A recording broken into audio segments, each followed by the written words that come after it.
नाजो अंदाज से कहते हैं कि जीना होगा, जहर भी देते हैं तो कहते हैं कि पीना होगा। जब मैं पीता हूँ तो कहते हैं कि मरता भी नहीं, और जब मैं मरता हूँ तो कहते हैं कि जीना होगा। जहर भी देते हैं, कहते हैं कि पीना होगा। इसे तो नहीं लगाना, वरना शेर का बेड़ा गर्क हो जाता है। आज आपने पाकिस्तान की आज़ाद अदलिया की ये शेर पढ़ के आपने तौहीन की है, हम इसकी मुजम्मत करते हैं। पूरी दुनिया में ऐसे मिसाल नहीं मिलता कि जज को लगाए और जज को हटाए। ये तो होता नहीं है। एक जमाने में king and queen of England के पास इख्तियार, जज को लगाना, जज को हटाना। 1960s के आइन के थ्रू हमने ये फैसला किया कि जज को लगाना तो सदर पाकिस्तान का काम, जज को हटाना सुप्रीम जुडिशल काउंसिल। जनाब स्पीकर, आपको पता है कि पहली दफा ये इख्तियार वजीर आजम से छीन के चीफ जस्टिस के पास कब गया था? ये 1996 की बात है। शहीद मोहतरमा बेनज़ीर भुट्टो इस मुल्क की वजीर आजम थी और ये बर्दाश्त नहीं हो रहा था कि शहीद मोहतरमा बेनज़ीर भुट्टो इस मुल्क की जज अपॉइंट करेगी। इन कॉन्स्टिट्यूशनल अमेंडमेंट्स का मसवदा जनाब स्पीकर जाना चाहिए था आपके standing committee on law and justice, जो उसका सही घर था। पर किसको क्या परवाह इस वक्त? हमारे मेंबर्स बैठे हुए हैं आपके ट्रेजरी बेंचेस पे, इनको वापस अपनी सीटों पे यहाँ के आप आके बिठाएं।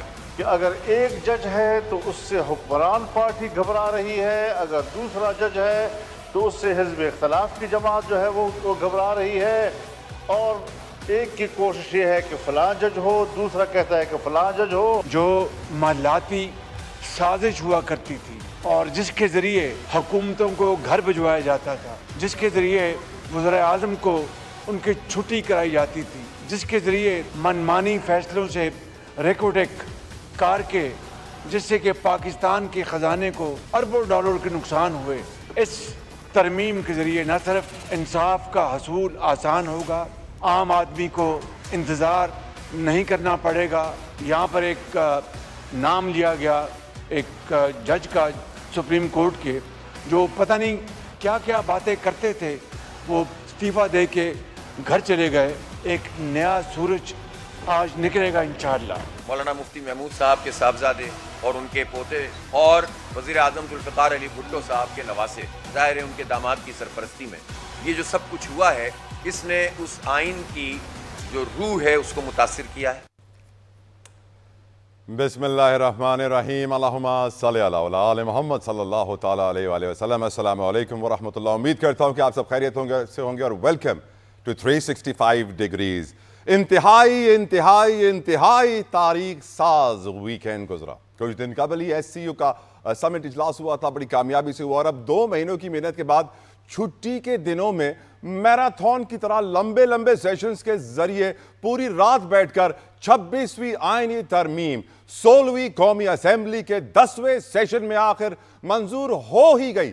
जो फुर्तिया पाकिस्तान ने इतवार की रात को देखी वो इंतहाई तारीख साज थी। हर पाकिस्तानी यही दुआ कर रहा है कि फुर्तिया हर रोज रहे तो मुल्क कहां से कहां पहुंच जाए। इस तरमीम के जरिए सुप्रीम जुडिशल काउंसिल की तश्कील नौ कर दी गई है, जिसके मुताबिक 8 इसके मेंबर्स होंगे, 4 सीनियर जजेस और 4 पार्लियामेंटेरियंस। सुप्रीम जुडिशल काउंसिल ही नए सुप्रीम कोर्ट के जजेस की तैनाती का नोटिफिकेशन भी जारी करेगी। जबकि याद रखिए कि जजेस तकर्री की मंजूरी पार्लिमानी कमेटी की जानिब से दी जाएगी। आईनी अदालत की जगह आईनी बेंच बना है, जो कि न सिर्फ सुप्रीम कोर्ट में बल्कि सूबों की हाई कोर्ट्स में भी बनाया जाएगा। पहले ही जजेस पर काफी दबाव था, इसलिए तवक्को यह की जा रही है कि नए जजेस भी रखे जाएंगे, जिनके लिए एक नई शर्त भी तय की गई है कि 15 साल का तजर्बा बहैसियत वकील होना उनके ऊपर सुप्रीम कोर्ट हाई कोर्ट लाजिम होगा। जबकि दोहरी शहरियत भी नामंजूर कर दी गई है जज हजरात के लिए। यानी बाबर सत्तार साहब, जो हम जानते हैं कि खतरे में आ गए हैं, ग्रीन कार्ड होल्डर हैं, महीने की छुट्टी पर हैं और पहले ही उनके ऊपर काफ़ी उंगलियां उठ गई हैं, देखते हैं वो बचते हैं कि नहीं। लेकिन ये भी खबर है कि आज खुद नोटिस की ताकत अब चीफ जस्टिस से लेकर आईनी बेंच को दे दी गई है।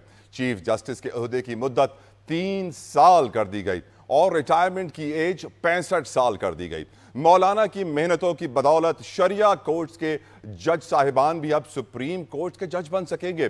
शरिया कोर्ट्स को ज्यादा से ज्यादा 1 साल में फैसला सुनाना होगा, 10-20 साल नहीं लगाने होंगे। और मौलाना की ही सबसे बड़ी कामयाबी एक और भी है, वो है सूदी निज़ाम के खिलाफ अदालती फैसलों पर अमल ना होने के बावजूद कानून साजी उसके ऊपर करवा दी गई है और ये कानून का हिस्सा बना दिया गया है कि इस्लामी बैंकारी निज़ाम से सूद या रिबा को ख़त्म करने के लिए 4 साल की डेडलाइन दी गई है, जो कि 1 जनवरी 2028 पर मुश्तमिल है।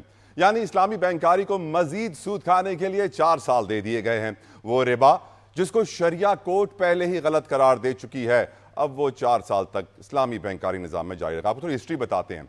सूदी निज़ाम के खिलाफ पहली पिटीशन 30 जून 1990 को शरिया कोर्ट में दायर की गई थी। 14 नवंबर 1991 को इसका फैसला हुआ, जिसमें इसके निफाज के लिए 30 अप्रैल 1992 तक की मोहलत दी गई थी, यानी 1 साल की मोहलत। और ये मोहलत चली जा रही है, जिसको अदालत उज़्मा में चैलेंज कर दिया गया, जिसका फैसला 23 दिसंबर 1992 को आया और शरीयत कोर्ट के फैसले को बरकरार रखते हुए उसे 30 जून 2000 तक नाफिज करने का हुक्म दिया गया, यानी 8 साल की मोहलत दी गई इस दफा। लेकिन हुकूमत ने 24 जून 2000 को फिर फैसले पर नजरसानी करने की दरख्वास्त दायर कर दी, जिस पर वफाकी शरई अदालत के फैसले को मुअत्तल करते हुए रिबा की तारीफ पेश करने के लिए वापस शरई अदालत को भेज दिया गया, जहां उसकी समाअत मजीद 19 साल का अरसा बीत गया है। इस दौरान 9 चीफ जस्टिस साहिबान अपनी मुद्दत मुलाजमत पूरी करके घर को सुधार गए। 19 साल बाद सूद के खिलाफ तारीखी फैसला सुनाते हुए इस निज़ाम के मुकम्मल खात्मे के लिए 5 साल की मजीद मोहलत दे दी गई। अंदाज़ा कीजिए 1991 से सूद को मोहलत दी जा रही है इस्लामी जमहूरिया पाकिस्तान में, और ये निज़ाम चलता जा रहा है। अब देखना यह है कि ये सूद ख़त्म हो पाएगा या नहीं, लेकिन सूरत हाल बड़ी दिलचस्प हो गई है। इस आइनी तरमीम के बाद आज जो ताज़ा तरीन रिमार्क्स हमारे ऑनरेबल सीनियर सुप्रीम कोर्ट के जजेस के आए हैं, जस्टिस मंसूर अली शाह साहब के, एक केस के दौरान वो कहते हैं हर रोज़ ये सवाल उठेगा कि केस आम बेंच सुनेगा या आइनी बेंच सुनेगा। जस्टिस आयशा मलिक ने रिमार्क्स दिए कि नई आइनी तरमीम पढ़ लें, आर्टिकल 199 वाला केस यहाँ नहीं सुन सकते। यकीनन जिस पे जस्टिस मंसूर अली शाह मुस्कुराते हुए रिमार्क्स दिए कि हमें खुद समझने में ज़रा वक्त लगेगा, और 3-4 हफ्ते के लिए समाअत आगे दे दी। आइनी तरमीम के खिलाफ वकला बरादरी ने एहतजाज की कॉल दे दी है। 25 अक्टूबर को यौम निजात मनाने का ऐलान किया। वकला 2007 की तरह अदलिया के तहफ़्फ़ुज़ करेंगे। आज़ाद अदलिया का गला घोट दिया गया है। सलमान अकरम राजा, हामिद खान साहब, रियासत अली आज़ाद, आबिद ज़ुबैरी, बहुत सारे वकला हैं जिसके खिलाफ तहरीक चलाना चाहते हैं और उनकी नज़र में जो हुआ वो सही नहीं हुआ है। बहुत सारी और चीज़ें जो मैं आज डिस्कस करना चाहता हूँ कि इसका इम्पैक्ट क्या होगा। क्या मंसूर अली शाह साहब को चीफ जस्टिस नहीं लगने के लिए सब कुछ किया गया?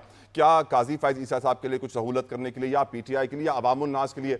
क्या इस तरमीम के अंदर कहीं आपको मालूम पड़ता है कि जो 25, 26, 27 लाख केसेस पेंडिंग है उनका क्या होगा? हम ये भी जानते हैं कि कोई बताया गया कि 65,000 के करीब सुप्रीम कोर्ट में केसेस पेंडिंग है, और उसमें जो आइनी केसेस हैं वो तकरीबन 176 हैं। तो क्या उन 176 केसेस के लिए ही आइनी तरमीम लाई गई हैं, या फिर आवाम को भी कोई फ़ायदा मिलेगा? तफसीलन मेरे साथ बहुत सारे लीगल एक्सपर्ट्स आज के प्रोग्राम होंगे और उनसे हम गुफ्तगू करेंगे, सवाल उठाएंगे उनसे कि आखिर जो हुआ वो किसके मफाद में हुआ। After this break.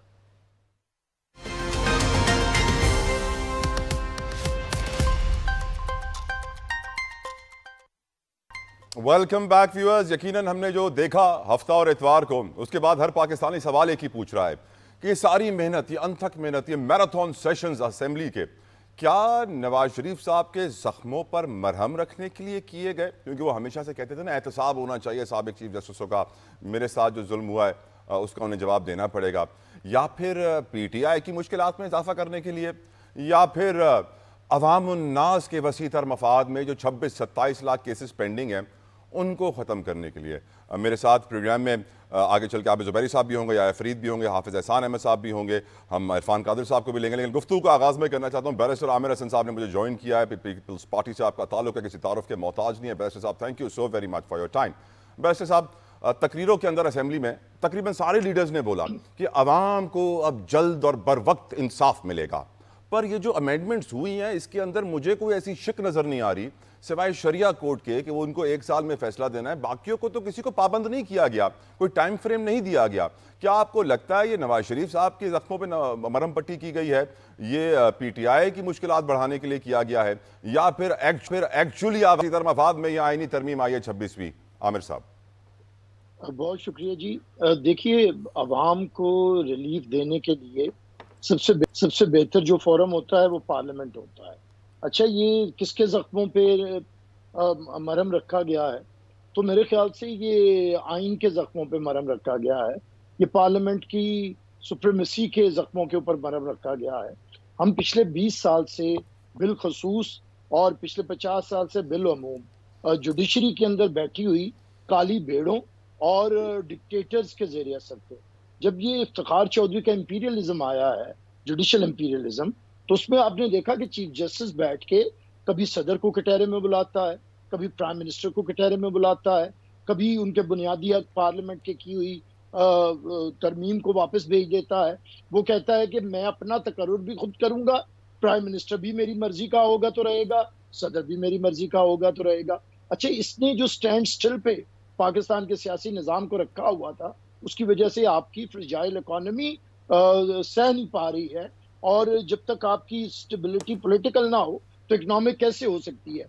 अब आइए, ये इफ्तिखार चौधरी से हमें क्या मिला?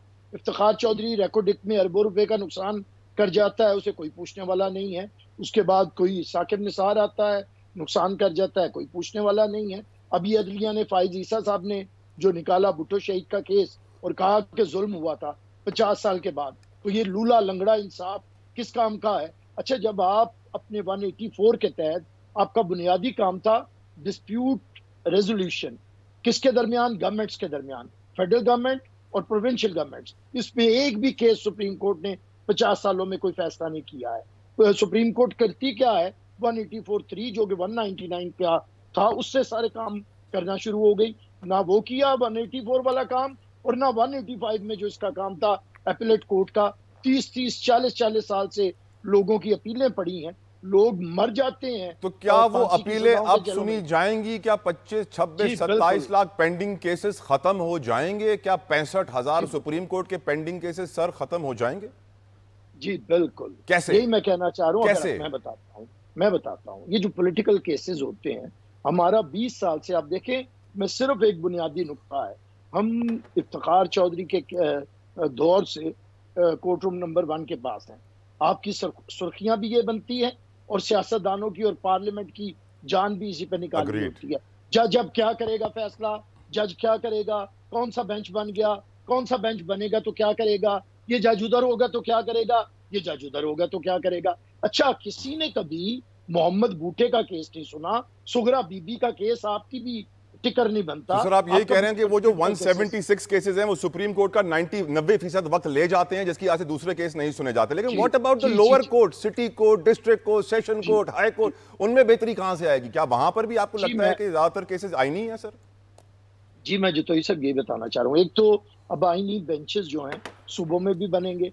अच्छा, जब आपकी अपीलें जल्दी सुनी जाएं और फैसला हो तो फिर नीचे मुकदमात का भी फैसला जल्दी होता है। सारी ये जो लटकाए जाते हैं केसेस, उसकी वजह ये है कि पता होता है कि अपील में तो फैसला नहीं होगा, अपीलेट कोर्ट तो ठंडी पड़ी है, उधर तो 30-30 साल से अपीलें नहीं लगती हैं। जब अपीलों पे फैसला जल्दी होगा तो निचली अदालतों में भी फर्क आएगा। और अगर आपका चीफ जस्टिस सियासत छोड़ के इंसाफ की फराहमी की तरफ तवज्जो देगा, अगर उसका हदफ सदर, वजीर आजम, असेंबली सेक्रेटरीज नहीं होंगे, तो फिर वो आम लोगों की अपीलें सुनेगा, आम लोगों को इंसाफ देगा, जुडिशरी को ठीक करेगा। यही बुनियादी और राइट आमिर साहब, अलाउ मी, आबिद जुबैरी साहब ने मुझे ज्वाइन कर लिया। आबिद साहब, थैंक यू सर आपके कीमती वक्त के लिए। अब आपके भी मुश्किल दिन लग रहा है शुरू होने जा रहे हैं, तहरीक की आप कॉल दे रहे हैं, क्यों आप तहरीक चला रहे हैं सर? सब सियासतदान खुश हैं, वकील हजरात भी काफी खुश हैं, आप क्यों उदास हैं जुबैरी साहब? बिस्मिल्लाहिर्रहमानिर्रहीम, उदास नहीं है, हम ना उम्मीद नहीं होते, लेकिन इशू ये है कि मैं समझता हूँ कल जो ये आईनी तरमीम हुई है, जिस तरह से पहले कोशिश की गई बगैर देखे हुए, और फिर दोबारा से जो हुई बगैर डिबेट के, उसके वो आपस में डिस्कस करके फैसला करके एक ही रात में सेनेट में भी अप्रूव हो गई, नेशनल असेंबली भी हो गई और उस पर साइन होकर आज वो एक्ट भी बन गई। ना कोई डिबेट हुई, ना कुछ हुआ कि इस पे इसका असर क्या होगा, ये क्या। अभी जो बातें मैं सुन रहा था आपको, ये नीचे 30-30 चीज़, पॉइंट इज़ दैट कि डिस्ट्रिक्ट कोर्ट में तो अपील भी डिस्ट्रिक्ट कोर्ट में ही होती है, उसके बाद रिवीजन आती है या सेकंड अपील आती है हाई कोर्ट में और फिर सुप्रीम कोर्ट। तो ये कह देना कि 30 आपका बेसिक देखिए जो इशू है हमारे मुल्क का, वो लैक ऑफ जजेस हैं। आपको पता है कितनी हंड्रेड्स ऑफ जगहें खाली हैं डिस्ट्रिक्ट कोर्ट में। लाहौर हाई कोर्ट में 24 से 25 जजेस की जगहें खाली है। सिंध हाई कोर्ट में ये वो करते नहीं, पूरे लोग नहीं आते उस पर। तो अब देखिए ना, ये इशू ये है कि आपने सिर्फ आपने सही बात कही कि 175 केसेस के लिए आपके, और अभी बात हो रही थी कि चीफ जस्टिस अब आम लोगों को फैसला करेगा। आप इनको मालूम है कि सिर्फ सुप्रीम कोर्ट में सिर्फ चीफ जस्टिस की बेंच नहीं होती, और भी बेंचेस होती, जिसमें मोहम्मद बूटा, पता नहीं उस बेचारे मोहम्मद बूटा का नाम हमेशा लिया जाता है। मोहम्मद बूटा और सुगरा बीबी के केसेस उधर ही चलते हैं उनके सारी बेंचेस में। सिर्फ हाईलाइट वो होते हैं कॉन्स्टिट्यूशनल इशू। आप समझते हैं रोज क्या सुप्रीम कोर्ट बैठ के सिर्फ कॉन्स्टिट्यूशनल केसेस चलाती है? वो ये तो बिल्कुल गलत बात है। 8-8, 9-9 बेंचेस काम कर रही होती हैं सुप्रीम कोर्ट की, और जिसमें मोहम्मद बूटा और सुगरा बीबी के केसेस चल रहे होते हैं। पॉइंट इज दैट के केस मैनेजमेंट सिस्टम हमारा नहीं होगा, एडजमेंट्स का, ये सारे जो चीज़ें थी, प्रॉब्लम्स थी, इनको एड्रेस करना चाहिए। अभी भी एड्रेस नहीं हुई। सिर्फ और सिर्फ मकसद जो इस आईनी तरमीम का था कि जुडिशरी को दबा दो। मैं समझता हूँ कल यह दिन था जुडिशरी का। आप कहते हैं कि आप क्यों इसको खुश नहीं है? पॉलिटिशियंस, जाहिर है पॉलिटिशियंस खुश होंगे क्योंकि उन्होंने अपनी मर्जी की तरमीम करा ली, आइन का बेसिक ढांचा जो था उसको तबाह कर दिया। तो जाहिर बात वो खुश होंगे कि एक जुडिशरी उनके रास्ते में रुकावट थी, उसको वो समझ रहे हैं कि इस तरमीम के थ्रू कंट्रोल कर लेंगे। अब मोहम्मद बूटा वगैरह की इनको फिक्र नहीं है। अगर मोहम्मद बूटा की फिक्र होती तो नेशनल असेंबली के जो टेरियम है उसमें रोटी 1 या 2 रुपए की नहीं मिलती, जो बाहर 30-40 रुपए की मिल रही होती है। तो देखें ना, मतलब ये मोहम्मद बूटा वाली स्टोरी अब पुरानी हो गई। बात कहें जो फैसल बाडवा साहब ने क्लियर किया, और देखिए जिस तरह के फैसले हुए, लोटे लाके इन्होंने तरमीम करा ली, क्योंकि वो 63A पे चीफ जस्टिस साहब ने एक फैसला कर दिया, रिव्यू 2 साल से जो पेंडिंग था। तो ये आप देखिएगा, आप देखिए जो बात है आपकी, जो कल तबाह हुआ है इस मुल्क में कि ये एक ही अदारा रह गया था जिसमें जो करता था, जो ज़ुबैरी साहब, हमारे मुल्क के लीडिंग सियासतदान कह रहे हैं कि आज जमहूरियत मजबूत हो गई, चार्टर ऑफ डेमोक्रेसी पूरा हो गया, अब किसी वजीर आजम को कोई जज घर नहीं भेज सकता। तो ये तो सर बड़ी अच्छी खबर है, नहीं? ये उनके लिए होगी शायद अच्छी खबर कि वजीर आजम को घर नहीं भेज सकता। वजीर आजम आइन और कानून के अंदर काम करते तो कोई नहीं भेजता किसी को। देखिए इशू ये है, अगर कोई कंटेम्प्ट करे तो उस पर कंटेम्प्ट लगेगी, अगर कोई गलत काम करता है तो उसको भेज दिया जाता है। ठीक है, आपको उससे शिकायत हो सकती है, आप कर सकते हैं, लेकिन इसका ये मतलब नहीं होता कि आप सिस्टम को ही लपेट दें। देखिए ये जो इस तरह आपने करके इसको कर दिया, और याद रखिए कि ये जो आज इतनी खुशी मना रहे हैं, यही अगर ये तरमीम सर्वाइव कर गया और ये रहती है तो आप देखिएगा ये इन्हीं के खिलाफ इस्तेमाल होगी। क्या मतलब रहती है? क्या मतलब रहती है ज़ुबैरी साहब? इन द सेंस के कोई ना कोई तो चैलेंज आएगा इसको। कोर्ट को देखना होगा कि क्या ये आइन के मुतसादिम तो नहीं है, क्या बेसिक स्ट्रक्चर तो चेंज नहीं कर दिया कॉन्स्टिट्यूशन का इस आइनी तरमीम ने। तो इसके साथ नेचुरली कोर्ट को फैसला करना होगा, या तो अपहोल्ड करेगी या स्ट्राइक डाउन करेगी। कहेगी हो सकता है क्या कोर्ट मुड़ के क्या ये सही है तरमीम, ठीक है। लेकिन इशू ये है कि हम समझते हैं, वकला समझते हैं, और अक्सरियत वकला इस बात की समझती है कि ये आइनी तरमीम जो है ये कॉन्स्टिट्यूशनल बेंच बनाना, 3 जजों को के पैनल में से पार्लियामेंट्री कमेटी को चुनना कि चीफ जस्टिस कौन होगा, तो ये सब मैं समझता हूं कि ये बहुत आइन के खिलाफ बात हुई है। ये मेरा व्यू है sir. Right sir. Barrister Aamir, आपकी नज़र में अगला चीफ जस्टिस कौन होगा? मंसूर अली शाह साहब का तो पत्ता साफ कर दिया गया है, ये बात तो वाज़ेह है। ज़राए बता रहे हैं जो लिस्ट भेजेंगे काजी फाइज ईसा साहब 3 सीनियर जजेस की, उसमें ऑफकोर्स मंसूर अली शाह साहब भी होंगे, याया अफरीदी साहब भी होंगे, और अमीनुद्दीन खान साहब भी होंगे। वही अमीनुद्दीन खान साहब, नहीं, justice Munib Akhtar, justice Munib Akhtar, thank you for correcting me. तो जस्टिस मुनीब अख्तर सीनियर जज ही हैं। तो अब जस्टिस मुनीब अख्तर और जस्टिस याया और जस्टिस मंसूर अली शाह में से क्वाइट ऑब्वियस कि वो जो कोयटा के जस्टिस याया अफरीदी साहब हैं वही पसंद आएंगे सबको। बाकी दोनों तो अपना कोयटा के नहीं है, पेशावर से हैं। पेशावर के, चले, thank you for correcting me again जी। सो बैरिस्टर आमिर साहब, who will be the next chief justice आपकी नजर में? देखिए ये मेरा तो नहीं फैसला होगा, पार्लियामेंट्री योर ओपिनियन। और मैं समझता हूं कि जुबैरी साहब को इतना गुस्सा नहीं करना चाहिए। ये इख्तियार पहले भी अल-जहाद ट्रस्ट केस से पहले ये जो जजों का तकर्रुर था ये पार्लियामेंट ही करती थी, और वैसे भी गवर्नमेंट ही करती थी, लेकिन अब तो पार्लियामेंट गवर्नमेंट करती है। और पूरी बात तो सुन ले जुबैरी साहब, पार्लियामेंट करती थी आपने तो कोई, और मेरे उसके बाद मैंने कह दिया गवर्नमेंट करती है, मेरी अगली बात भी सुन ले। आप तो पता नहीं क्या गर्म होके आ गए हैं, बात तो सुनने थे मुझे, मेरे आर्गुमेंट्स कंटिन्यू सर, कंटिन्यू, आप इतने सियाने ना बने। Continue sir, continue. बात ये है कि ये जो दोबारा से ये करना चाह रहे हैं, कभी भी दुनिया भर में जजों का तकर्रुर जज नहीं करते, और फिर वही जजों के बेटे, जजों के दामाद और मखसूस चैम्बर्स आते जाएं। ये जो समझ रहे हैं हम सब जानते हैं, जिस तरह इन्होंने हक सलब किया, हम ख्याल जज 3-4 बैठ के और तमाशा लगाया हुआ है। इन्हें बड़ा अच्छा लगता है कि पार्लियामेंट को वो जलील करें, रुके दें, सेक्रेटरीज को ला के हर वक्त बिठाए रखें कटहरे के अंदर, और जिसकी अपनी कोई हैसियत नहीं होती है वो आके हर वक्त ही पॉलिटिशियन को गाली, हर वक्त ही पार्लियामेंट को गाली, हर वक्त ही शक उसके ऊपर करना। क्या करतूतें अदा की हैं इफ्तिखार चौधरी ने और उसके बेटे अरसलान चौधरी ने? कौन से सुनहरी तारीख लिख दी है साकिब निसार ने, खोसा ने और बंदियाल ने, जिसके पीछे ये कह रहे हैं मैं पता नहीं जुबैरी साहब किधर थे, हम तो जेल में रह के आए हैं। मैं यहाँ पे लाहौर में 5 नवंबर को अरेस्ट हुआ था अदलिया की आज़ादी की तहरीक में, लेकिन उसमें से निकला क्या? Judicial imperialism. उसमें से निकला कौन? इफ्तिखार चौधरी। उसमें से निकला क्या? जजों की आमरीयत। और आप ये चाहते हैं, ये कौन सी जमहूरियत है कि 5-7 जज अपनी मर्जी से मुल्क चलाने लगे, वो डैम बनाने लगे, उनका जो दिल चाहे वो करें, जिस तरह उनका दिल चाहे वो तशरीह करें, और उन्हें रोकने वाला कोई ना हो।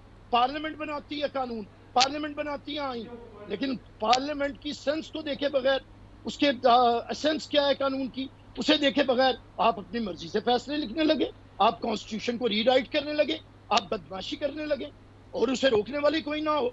और मेरी ये बात सुने, मैं खुद वकील हूँ, हम वकीलों ने जितनी जद्दोजहद की थी हमने जजों के लिए नहीं की थी, और आज भी अगर कोई करना चाह रहा है, पोलिटिसाइज करना चाह रहा है बार को, हमें पता है किसके क्या ताल्लुकात है। आज एक पॉलिटिकल पार्टी को जो इफ्तिखार चौधरी का स्टाइल था कि जुडिशल पार्टी बनानी है, तो वो ये जुडिशल पार्टी बनी हुई है ना, सारे वकील जाके बैठ गए उधर। बार की सियासत करने वाले का ये काम नहीं था, मैंने उसे बार के अफेयर्स के लिए रखा था। हमारा इदारा जो था, हमारे जो बार रूम्स थे, वहां पे सारी पॉलिटिकल पार्टीज आती थी, आमरीयतों में वो जगह होती थी सांस लेने की, सियासी हकूक की आवाज उठाने की। अब ये पॉलिटिकल पार्टी का फोरम बन चुका है, क्योंकि उधर से ये टिकटें ले रहे हैं, उधर से इलेक्शन लड़ रहे हैं, इधर ये एक बार के सदर होते हैं, साथ साथ ये उधर तर्जुमान बन जाते हैं एक पॉलिटिकल पार्टी के। और उस पॉलिटिकल पार्टी की क्या खिदमत है जमहूरियत के लिए? राइट बैरिस्टर साहब, वैसे साहब if you would allow me, मैं चाहूंगा कि आबिद जुबैरी साहब रिस्पॉन्ड करें आपकी बात के ऊपर। मुझे ब्रेक पे भी जाना है। जुबैरी साहब प्लीज रिस्पॉन्ड। आप कहाँ थे वकला तहरीक पे? सर मैं बिल्कुल जहाँ था, मुझे ज़रूरत नहीं है किसी को एक्सप्लेनेशन देने की। बड़ी अच्छी बात ये गई थी, तो फिर इफ्तिखार चौधरी साहब के लिए निकले थे ना बैरिस्टर साहब, तो फिर यही तो लेके आए थे उनको। लेकिन ये मतलब देखिए, कुछ जो गलतियां अगर होती हैं, इसका ये मतलब तो नहीं होता आप सिस्टम को ही पूरा रैप अप कर दें। कौन पार्लियामेंट को जजेस कौन गालियां देता है? पिछले सालों से पार्लियामेंट के अंदर जजों को गालियां दी जा रही हैं, उनकी तस्वीरों के साथ उनको गालियां दी गई। तो कहाँ थे ये? तो उस वक्त क्यों नहीं बोले कि ये आप आर्टिकल 68 के तहत आप जज के कंडक्ट को नहीं बहस ला सकते, जेर बहस ला सकते मुकन्नना में?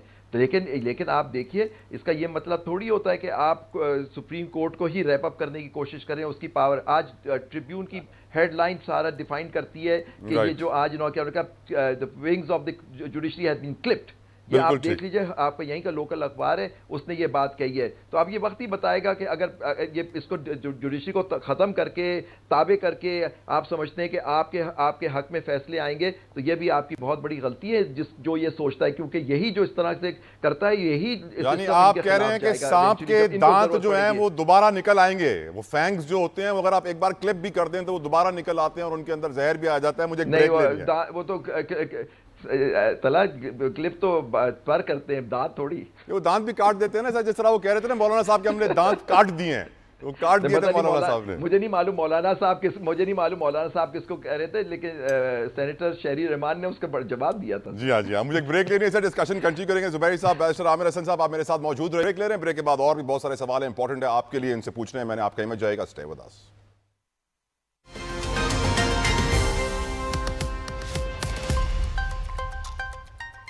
बैरिस्टर आमिर हसन और आबिद जुबैरी साहब से डिस्कशन को कंटिन्यू करेंगे। आबिद जुबैरी साहब, एक सवाल आपसे पूछना चाहता हूं। बहुत सारे लोग ये सोच रहे हैं कि जब आईनी बेंचेस बनेंगे तो क्या अब नए जजेस आएंगे, क्योंकि ऑफकोर्स पुराने जजेस के ऊपर तो पहले ही बैकलॉग का इतना बोझ है, और जो नए जजेस हैं उनके लिए बताया गया कि 15 साल का एक्सपीरियंस होना चाहिए हाई कोर्ट और सुप्रीम कोर्ट में वकला के पास जो नए जजेस बनेंगे, और साथ साथ जो सुओ मोटो के पावर है वो भी आईनी बेंच को दे दी गई है।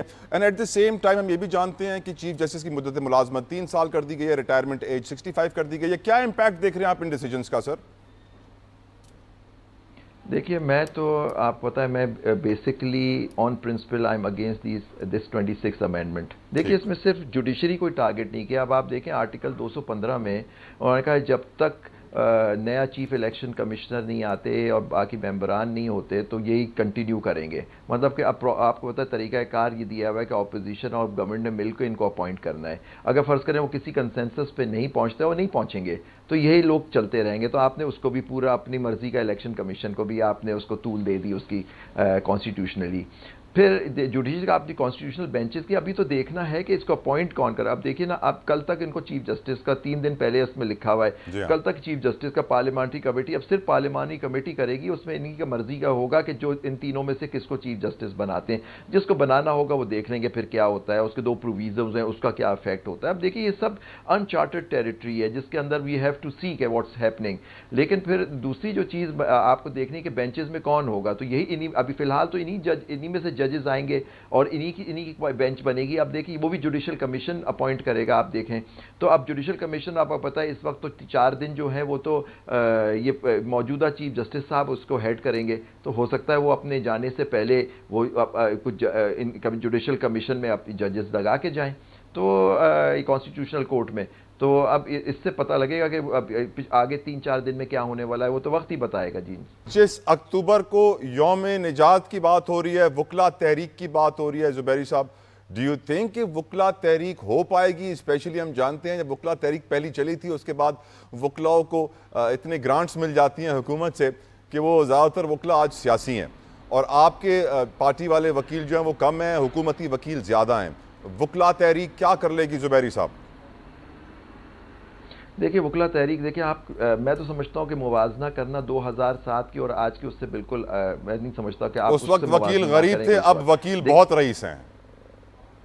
नहीं, ऐसी बात नहीं है। अक्सरियत वकील बेचारे अभी भी गरीब हैं सर। तो ये भी आप वो है, लेकिन पॉइंट इज़ दैट मैं आप बताऊँ अक्सरियती वकील वो नाखुश हैं इस तरमीम से क्योंकि वो आइन और कानून की बालादस्ती पे यकीन रखते हैं। लेकिन सरकारी वकील और जो सरकारी सपोर्टेड वकील होते हैं जिनको उनको सपोर्ट हासिल होती है, हर ज़माने में हर वक्त में रहे हैं, कोई भी आप ज़माना देख लें, तो वो हमेशा होंगे और रहेंगे। नेचुरली हर कोई अपना मकसद हासिल करना चाहता है, लेकिन कुछ ऐसे बावसूल लोग होते हैं जो आइन और कानून के साथ खड़े हैं।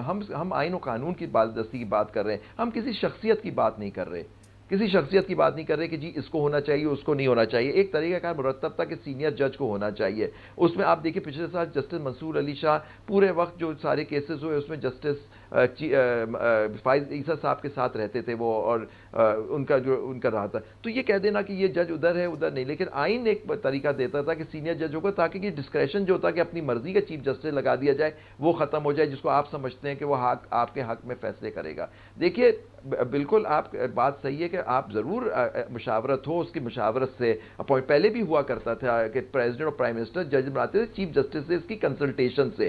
कंसल्टेशन की डेफिनेशन आ गई कि मीनिंगफुल कंसल्टेशन हो जाएगी, उनकी राय को रद्द नहीं किया जा सकता। तो ये चीज़ें जो एक अचीवमेंट थी पिछले 25-30 साल की, वो एक झटके से ख़त्म कर दी गई। अब देखिए हमारा मकसद क्या, देखिए अगर आप कुछ सिस्टम में बेहतरी लाने गए कोई उसकी मुखालफत नहीं करेगा, लेकिन जिस तरह से आईनी तरमीम की गई और फिर आपने अभी बातें सुनी कि वो फलाना चीफ जस्टिस ऐसा था, तो फिर कौन सा चीफ जस्टिस अच्छा था इस मुल्क में, फिर वो भी बता दें। मतलब आप चाहते हैं एक चीफ जस्टिस जो आए बिल्कुल आपके ताबे चले, तो फिर वो चीफ जस्टिस आप समझते हैं क्योंकि जो आपके हक में फैसला करे। आइन करना, कानून की तशरीह करना, ये कोर्ट का काम होता है। अगर आप चाहते हैं कि जो आप समझते हैं आइन की तशरीह, आइन क्या कहता है या कानून क्या कहता है और सुप्रीम कोर्ट जो कहता है वो इररेलेवेंट है, तो फिर कोर्ट को ही लपेट दें। फिर आप जो फैसला करें, आप कहें कि जी हम तो जो हम समझते हैं वो सही होगा, लेकिन हमारा आइन के अंदर एक तरीका था, कानून आपने बनाना है, लेकिन कानून का मतलब क्या है वो सुप्रीम कोर्ट और हाई कोर्ट ने फैसला करना है। आप समझते हैं वो आप उससे राजी नहीं, अगर वो आपके हक में नहीं आता तो फिर उसका तो कोई इलाज नहीं है ना फिर, यानी फिर आप उसको ताबे कर लें कि जो आप कहेंगे उसके हिसाब से अपने ऐसे लोग बना दीजिए जो आप कहते हैं। जो होता है दुनिया में ऐसी डिक्टेटरशिप या ऐसी अनडेमोक्रेटिक कंट्रीज होती हैं जिसके अंदर ये अमेरिका से बड़ा पावरफुल सदर तो नहीं होता क्योंकि वह एग्जीक्यूटिव प्रेसिडेंसी है। क्या अमेरिका के सदर डिफाई कर सकता है वहां के सुप्रीम कोर्ट के किसी फैसले को? अगर उस बेशक वो उसके खिलाफ, वो समझता है कि गलत आईनी फैसला उसने पर क्या अमेरिका में जज ही जज को लगाता है सर?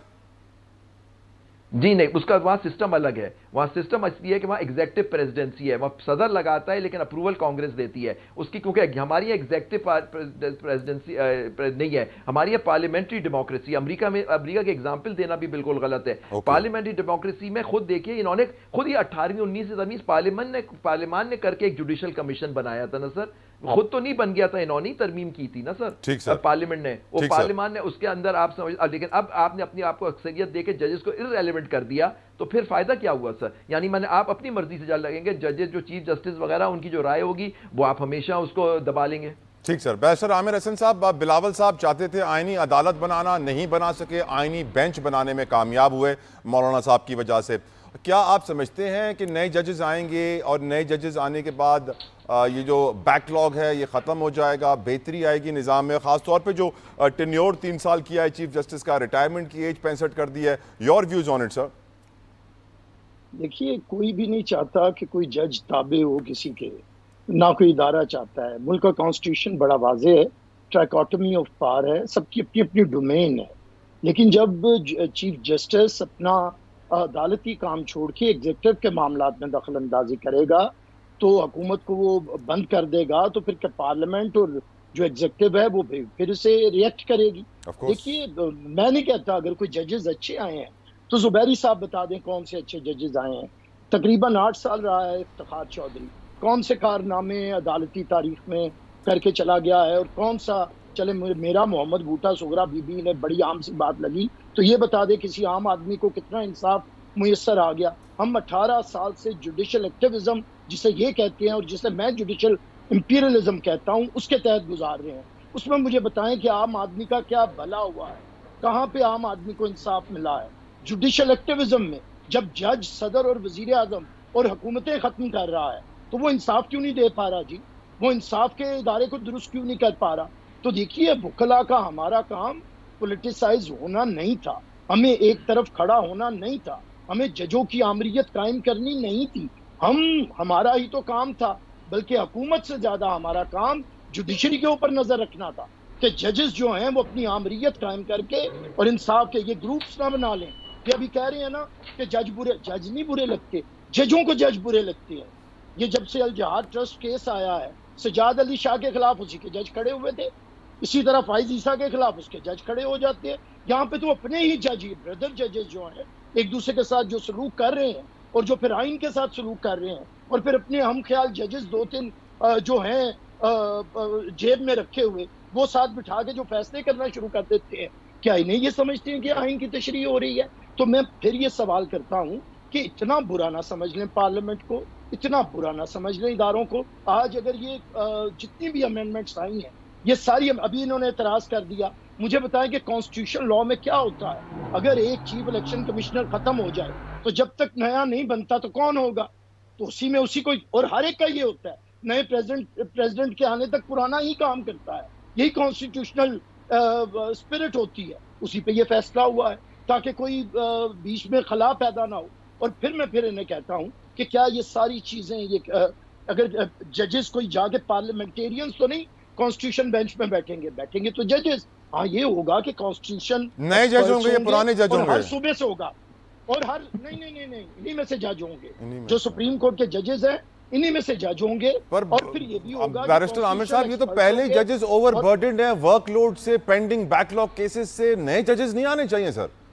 मैं आपको आएंगे जजेस, तो ये तो एक अपना प्रोसेस है और उसमें आते जाते हैं। इसमें मकसद ये था कि आप जब मैनिपुलेट करते हैं ना, चीफ जस्टिस जो मैनिपुलेट करता है कि कोई मर्जी की अपनी पोजीशन पकड़ लेता है या 184(3) में ले आता है और अपनी मर्जी के 3-4 जज बिठा के और बहुत से जजों को बाहर निकाल के और अपनी मर्जी की इंटरप्रिटेशन करने लगता है, उससे रोकने के लिए ये है। और मैं फिर कहता हूँ कि इदारों के दरमियान अगर सेहतमंद बहस हो, हमारे बार काउंसिल्स का काम ये सेहतमंद बहस का इनकाद करवाना था। COD की हिमायत हमेशा पाकिस्तान बार काउंसिल ने की है, प्रोविंशियल बार काउंसिल्स ने की है, इन्होंने हिमायत की है। जजों के तकर्रुर के ऊपर जो COD में आया है वो तो सारी ही बैरिस्टर साहब ये जो दोहरी शहरियत की पाबंदी लगी है जजों के ऊपर, तो क्या जस्टिस बाबर सत्तार जो ऑलरेडी छुट्टियों पे गए हुए हैं, शायद उनको पहले से अंदाजा था कि क्या होने वाला है, क्योंकि उनके पास ग्रीन कार्ड भी है जिसके ऊपर बड़ी तनकीद हुई थी, उन्होंने PTI के हक में फैसले दिए थे,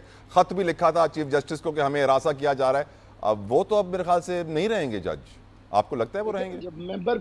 जब देखिए ना, मेंबर पार्लियामेंट के ऊपर पाबंदी है कि दोहरी शहरियत ना हो, तो जज को क्यों आपको कहें कि वो उस पर नहीं होनी चाहिए? राइट आमिर साहब, जुबैरी साहब, आप जल्दी से टाइम खत्म हो रहा है सर, मैं पॉजिटिव रखता। देखिए तनकीद करने से, तहरीक चलाने से और इस तरह की बातें, मैं समझता हूं कि लॉयर्स का काम ज्यादा हुकूमत से ज्यादा जुडिशरी के ऊपर नजर रखना है। और 18 साल के जुडिशियल एक्टिविज्म ने जो हमारा बेड़ा गर्क किया है, इस पे बार काउंसिल्स को नजर रखनी है और उसे बेहतर करना। ठीक, जुबैरी साहब, बाबर सत्तार साहब का मुस्तकबिल क्या देख रहे हैं आप? दोहरी शहरियत के ऊपर पाबंदी लग गई है, उनका ग्रीन कार्ड पहले ही नजरों में था। सर तलहा, आप तो खुद बड़े वो हैं, ग्रीन कार्ड से आपको शहरियत तो नहीं मिलती ना, शहरियत तो पासपोर्ट से मिलती है, आप अच्छी तरह जानते हो। रेजिडेंसी और उसमें पासपोर्ट में फ़र्क है। लेकिन मैंने आइन में कोई ऐसी तरमीम नहीं देखी कि जज पे कोई पाबंदी लग गई है। उसकी सिटीज़न ऑफ पाकिस्तान है, और सिटीज़न ऑफ पाकिस्तान तो वो हैं, मतलब उनका ग्रीन पासपोर्ट है, तो किसी की रेजिडेंसी हो उससे तो पासपोर्ट तो नहीं मिल जाता। और आपको बाज़ मुल्कों के साथ दोहरी शहरियत की भी इजाज़त है। हाँ, तो ओनली थिंग आइन करता है वो पार्लियामेंटेरियंस पे करता है, जज में तो मुझे तो नहीं लगता। जुबैरी साहब, ये वो मुल्क है जहां शराब की बोतल शहद की बोतल बन जाती है, ग्रीन कार्ड को भी हम शहरियत बना देंगे। जुबैरी साहब, thank you, I am out of time. Barrister Aamir Hasan साहब, thank you so very much, I am out. उम्मीद तवक्को यही है हर पाकिस्तानी को कि इस आईनी तरमीम के बाद आईनी निज़ाम में बेहतरी आएगी गरीब के लिए, न कि सिर्फ सियासतदान और अरबाब इक्तदार के लिए। जजों को कंट्रोल करने की बात की जा रही है, करें जरूर, लेकिन निज़ाम बेहतर करें नीचे तक। सिर्फ ऊपर का बेहतर करने से पाकिस्तान में बेहतरी नहीं आएगी। अपना ख्याल रखिएगा, कल आपसे मुलाकात होगी। अंटिल देन, अल्लाह हाफिज़।